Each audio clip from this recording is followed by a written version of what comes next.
Evening of the third day. Set and arithmetic.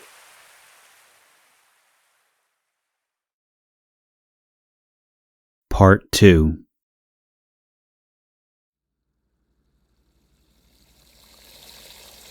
It was already past 10 o'clock when I borrowed Kunigisa's bath to freshen up.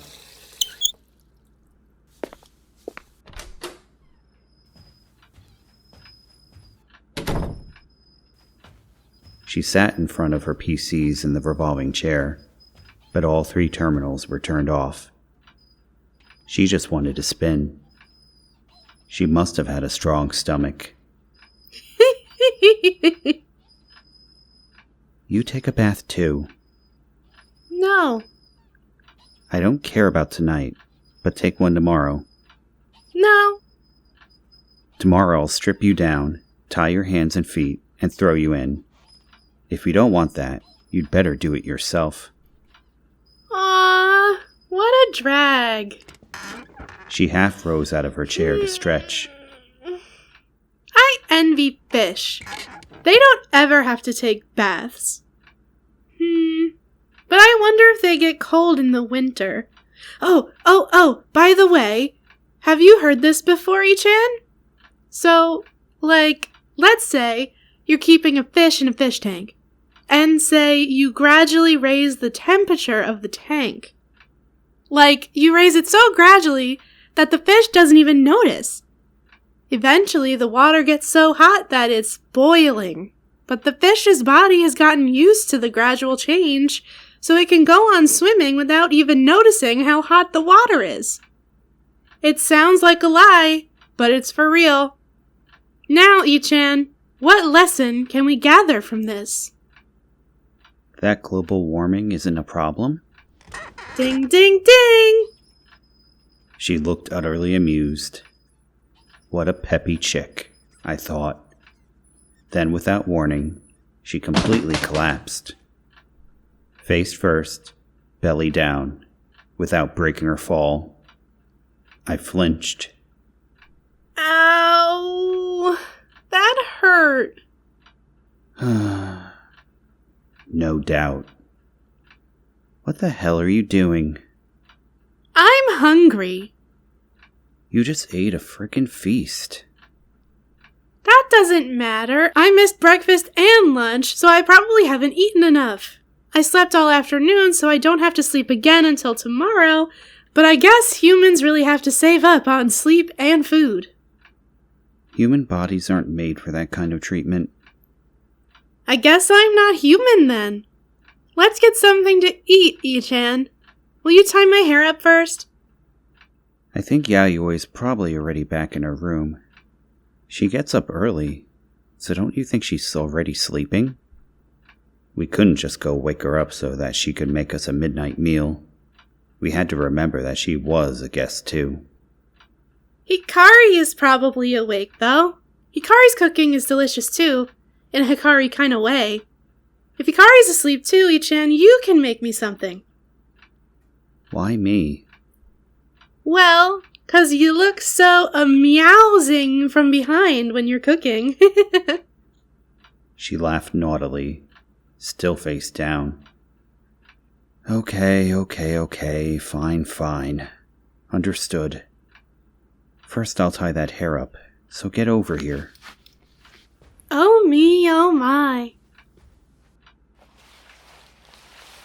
I tied her hair up in a loose ponytail. Then we left her room, heading for the living room.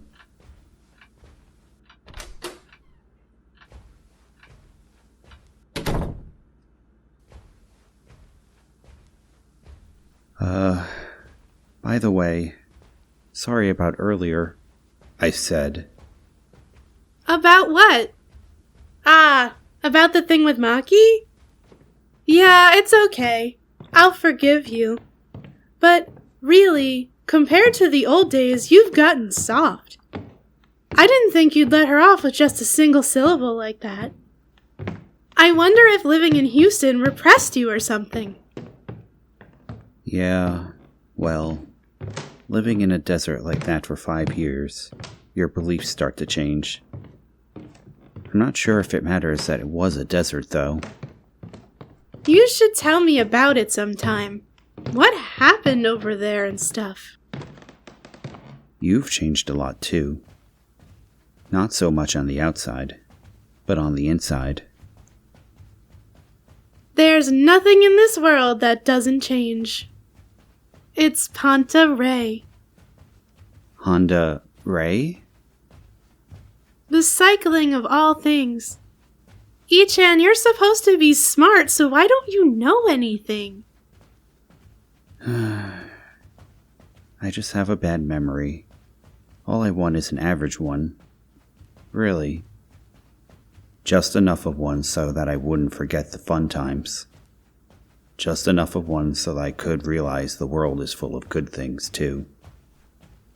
Ah! Akari spotted! Kunagisa remarked, and charged down the hallway. I looked to see that, indeed, Akari was there. Or really, at this distance there was no way I could tell whether it was Akari or Hikari. It was also possible that it was Teriko with her glasses removed. But if Kunagisa said it was Akari, it was most likely her. By the time I reached them, Kunagisa and Akari had already exchanged a few words. Kunagisa returned to my side, and Akari continued down the hall in the opposite direction. I wondered about her. She must have had work left to do, even at this hour. If that was the case, she really was going above and beyond. What did you talk about? She says Hikari's in the living room. Oh yeah? That's convenient. Of course, not everything in the world goes so smoothly.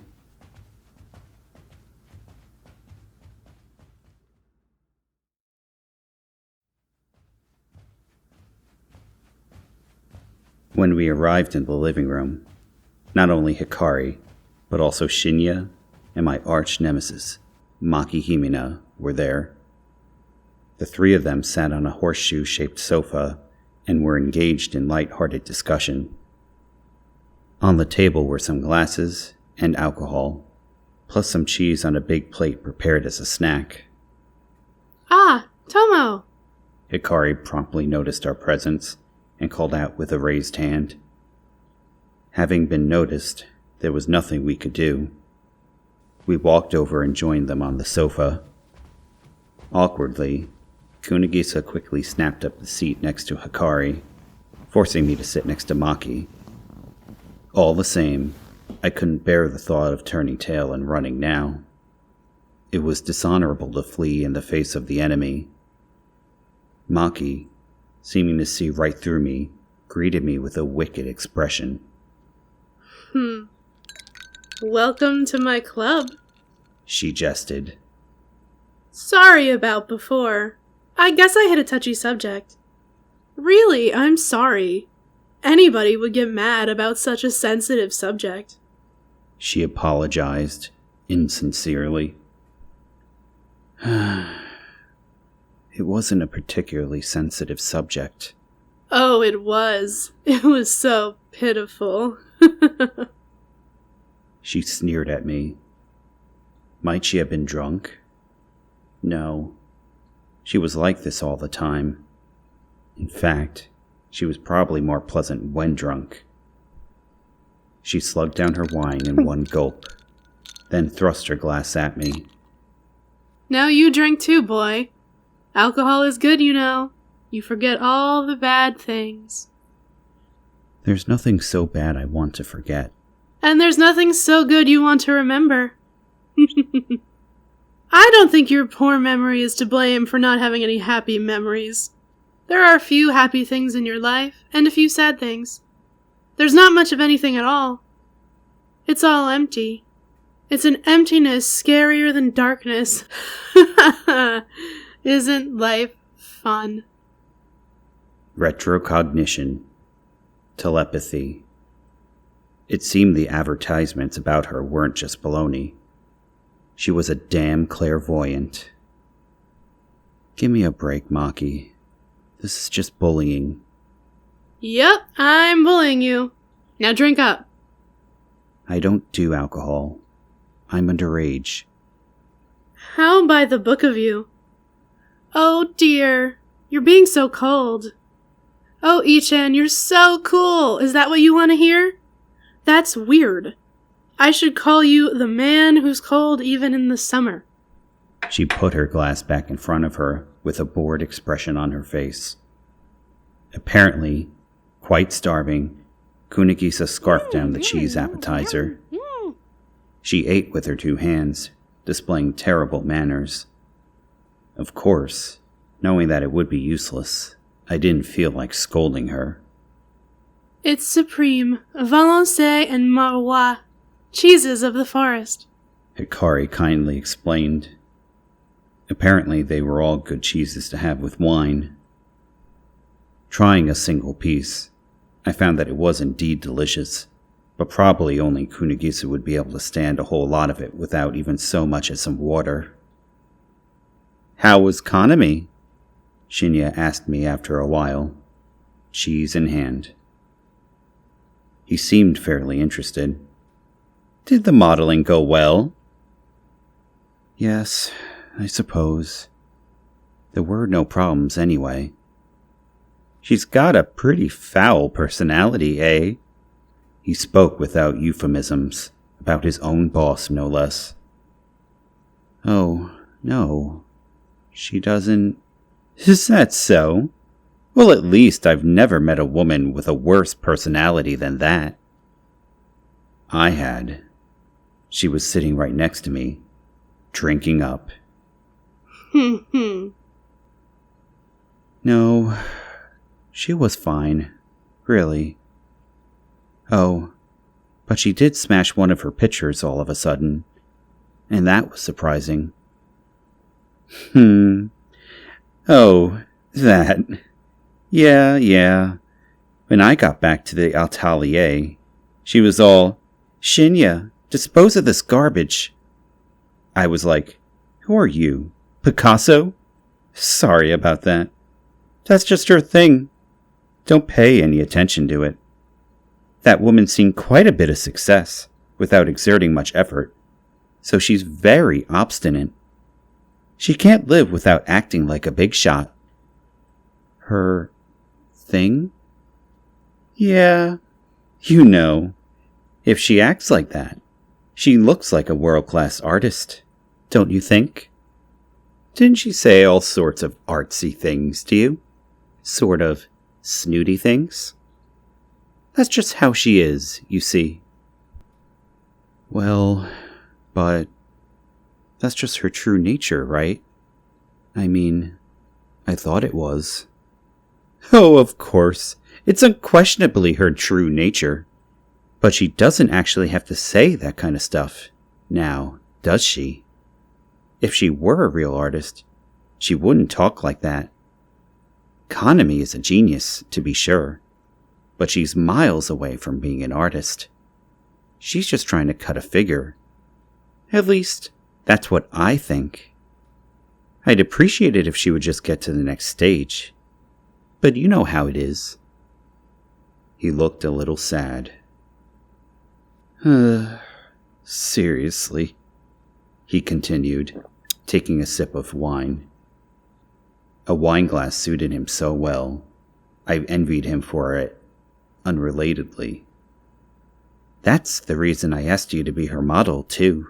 She doesn't do many portraits, you see. Oh, yeah? But she was saying she doesn't choose her subjects. Well, she doesn't, but it's a taste issue. She hates people. No matter how she draws them, they complain, you see. Plus, you know how she used to be blind, and her legs are still bad. And above all else, because she has that kind of personality, she doesn't get along well with anyone. That's how geniuses are. The only genius I'd ever heard of who was at all good at human relationships was Gauss. Apparently Michelangelo, for instance, was widely disliked. But in his case, People didn't like him because he was a misanthrope. You don't have to be a genius to be socially awkward. Maki interjected with a phony, innocent expression. Yup, she was right. She has a lot of pride about having reached where she is on her own, Shinya said. So it's no wonder she doesn't get along with Sonayama. Indeed, Akane, who had honed her talents in a group atmosphere at the ER3 system, and Kaname, who was a raging individualist, were practically polar opposites. It was only natural that they never hit it off. I was the one who taught art to Kaname, Shinya told us. Her eyes got better, and you have to understand, back then she had nothing. No family, no special knowledge to speak of. So I gave her a brush. I was only trying to comfort her. But just a month later, she had surpassed me. So you paint too? I hadn't known that. Shinya shrugged his right shoulder, a little embarrassed. After Kaname surpassed me, I quit. When Verrocchio realized that Da Vinci had surpassed him, he broke his own paintbrush. I, too, grew to understand his feelings in that moment. With this person of unbelievable talent right next to me, all of the time, there's no need for me to paint pictures. That morning, Shinya had told me we were alike.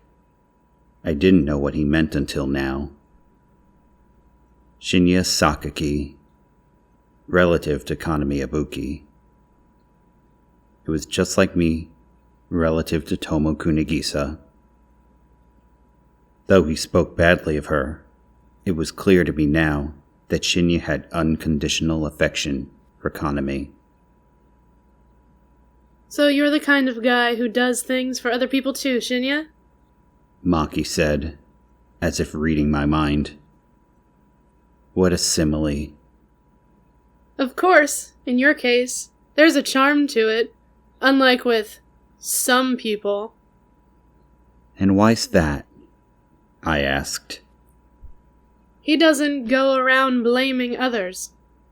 She was trying to bring me down blow by blow. Hikari broke in with a worried look. Would you like something to drink? Some kind of soda would be good. Certainly, right away. Hikari pulled a small bottle of ginger ale out of the living room fridge and quickly returned. With a bright smile, she placed it beside me. Please enjoy. She really was quite considerate. I thought it would be rude to keep fighting like this in front of her, so I forced my wound-up nerves to relax. There I go again, blaming things on others. Damn. Maki had me in the palm of her hand. Hikari, I want some too. Kunigisa said. Certainly. Hikari went over to Kunigisa with the ginger ale.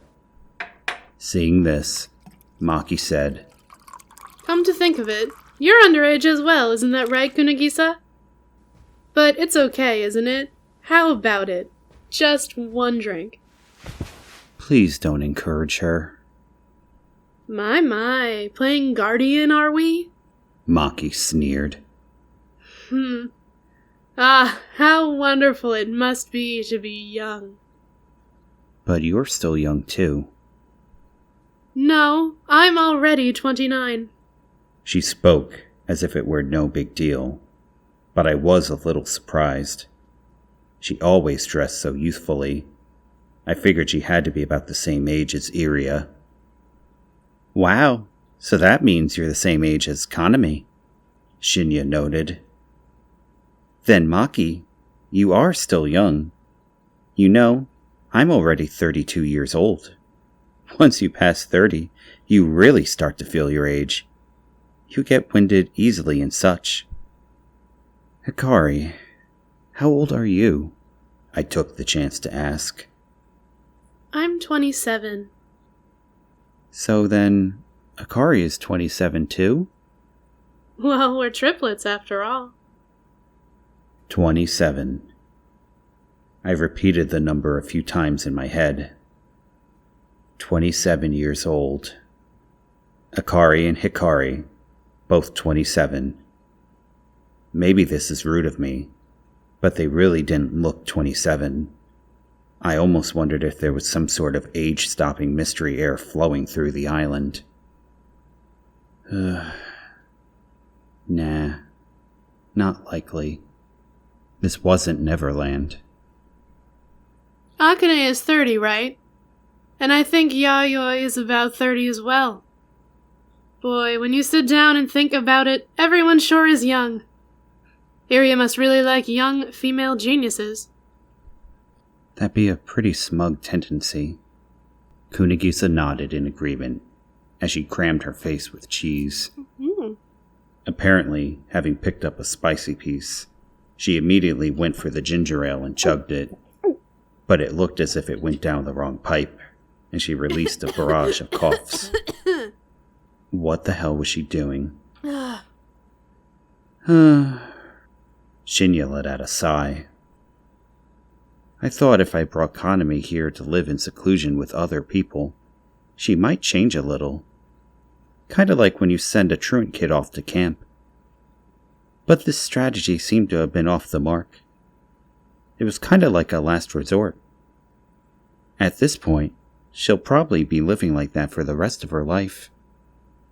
Misunderstood by everyone, not expecting anyone to understand. Not relying on anyone but herself. Eating away at herself all the while. Well, that's one way to live. Look who's talking. I don't think I even have to mention whose line that last one was. Speaking of which, Maki, why are you here on this island? Asked Shinya. I've been wondering for a while. It's not just a vacation, is it? It is. This place is a sweet deal. You get to live for free, and you even get money for it. It's Xanadu. If I use the net, I can even still do fortune-telling. It's a world of convenience. Non-stop good times. What a crappy excuse for an adult. Pretty damn crappy at that. I don't recall hearing your story. Maki gainsaid my silence. Why are you on this island, then? And please don't tell me something like you came here just because Kunagisa said she was coming. Oh, this lady. Acting like she didn't know. Seriously, why was she picking on me like that? Maybe she was really just having fun of me with no objective or reason whatsoever. It wasn't unthinkable. Wrong, she said, then looked over at Kunagisa. Fine. Assuming guys like you don't matter anyway, why are you here, Kunagisa? Just a whim, just a whim. I don't go making reasons for every little thing I do. I wonder. Maki gave a suspicious grin. I didn't know what the deal with her personality was, but she seemed to be getting along with everyone besides me rather well, including Kunagisa. She's clever, unlike you. Getting sick of this. Oh, you've given up? But I won't stop. I'm gonna keep toying with you until I'm bored of it. She wore an absolutely sadistic smile. I felt like captured game. Telepathy, eh? Amazing as usual, Himina. But lay off him. Shinya cut in like he had no choice. You've chased a whole lot of brilliant people off this island doing that. He'll be leaving soon enough as it is, so there's no reason to send him home any faster. Right? Everyone I try to have fun with hates me, It's discrimination against people with superpowers, I tell you. Superpower. They talked about it like it was an everyday thing. But did such a thing really exist? The ER3 system, which touted itself as being comprehensive, naturally conducted research on parapsychology, which is to say, superpowers. Psychokinesis, ESP, DOP, levitation, and teleportation. I had seen any number of papers on the inexplicable, unobservable subject in my time in the ER3 program, and even met a person who claimed to be the real deal, but turned out to be a phony. But all I had concluded was that no matter how you thought about it, that stuff was a bunch of bull. None of those papers really explained anything, despite how hard they tried to arbitrarily cram facts into conclusion. It was what they called dry love. These theses full of dry love by fake scientists were, to be fair, amusing in their own right. But that's all they were, and absolutely lacked whatever it took to convince other people. That's just because you have a narrow mind. Have you ever heard of the word privacy? It's not my fault. I see what I see, and I hear what I hear. And by the way, trying to run away is futile. No matter where you go, I'll know you like I know myself. So, you have remote viewing and clairaudience too? Kunigisa said. I know a lot of people with special powers, but this is the first time I've ever met someone with so many. Amazing. Despite knowing that our pasts, futures, and minds were all possibly being read right now, Kunigisa was without a care in the world. Or maybe she didn't have any secrets to keep. I really wanted psychokinesis, actually, but I ended up gravitating toward ESP for some reason. Too bad. I mean, doesn't teleportation seem so convenient? Psychokinesis, abbreviated as PK, and ESP, were academically defined as two completely different abilities. In mainstream parapsychology, it's often said that the existence of ESP might be supportable with evidence, though the same cannot be said about PK. This is because the idea of PK is something completely inhuman, while ESP is simply an extension of actual human senses. Fortune-telling is about all I can do with just ESP. It's not such a useful ability. Certainly there wasn't much she could have done apart from fortune-telling, but I still felt skeptical about the whole idea.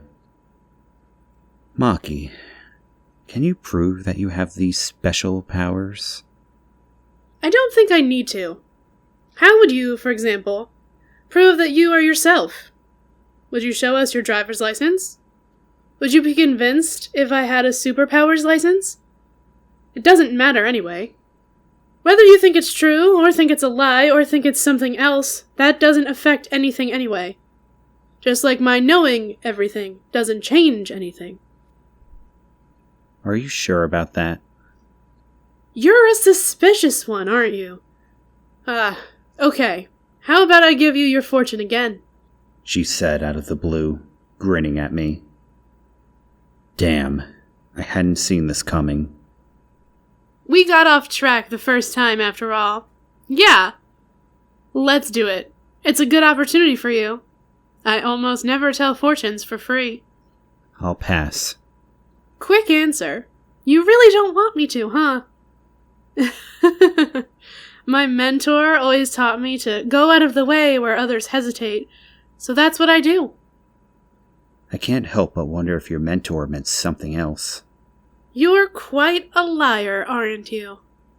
She began her session, heedlessly. You don't like showing your emotions, but you aren't good at controlling them either, so you have many regrets. Even though you let yourself get pushed around by other people's opinions, you're quite independent. When faced with a challenge, You run away without a second thought, but you're not dumb. And you don't like competition. Sound about right? Isn't that what you call a cold reading? I shot back. You could have just said anything. Those are all things that hold true for any person to some extent. Is that so? Maybe. Then let's talk about your relationship with Kunagisa. What we call a compatibility reading. Both you and Kunagisa are the type who don't need friends. Yet for some reason, you stick together. And the reason for that is... oh my, this part is fairly warped. You stay by her side because you're jealous of her. And while you're jealous of her ability to express herself freely, she somehow looks unhappy, regardless of whether or not she really is. You see this girl who has everything you want and can do all the things you can't do, yet she is still, for some reason, unhappy, and that makes you feel better. That makes you feel like it doesn't matter if you can't get what you want. Really? Kunagisa gave me a confused look. Whether it was true or not, it wasn't okay to say such a thing right in front of her. I shook my head. No. Maki, I think you've got me all wrong. I'm not such a complicated guy. I'm simple as could be.